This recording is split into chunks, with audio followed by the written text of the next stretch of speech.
Sziasztok! Támadt egy pazar ötletem. A pazarlásról kérdezek 4 zöldfülű diákot. Kíváncsiak vagytok, mi mindent tudnak a témáról? Tartsatok velünk, legyél te is zöldfülű!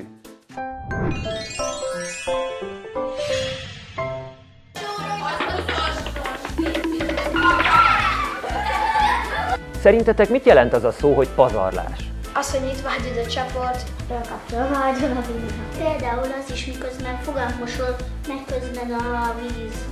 az ételpazarlás például, hogy kidobod a félig megevett ételt. Az iskolában egy gyerek, hogy nem evett a kajájából, és mindig kivitte, és a konyhát kiadjuk a kukába. Igen. Minden jelent, amit a gyerekek nem esznek meg, azt elpazaroljuk. Mindegy, hogy lehet, hogy még csak a kanalát bele sem tettem, bele sem nyarított, mert dobjuk is ki, ennyi volt. Erre jut eszembe, ti hogyan spóroltok az árammal és a vízzel? Lekapcsoljuk a villanyt, amit kiadtunk abból a helységből. Vagy például nem ér mindenhol a villany, csak ott, ahol vagy inkább természetes fénybe, vagy itt felhúzod a redőnyt.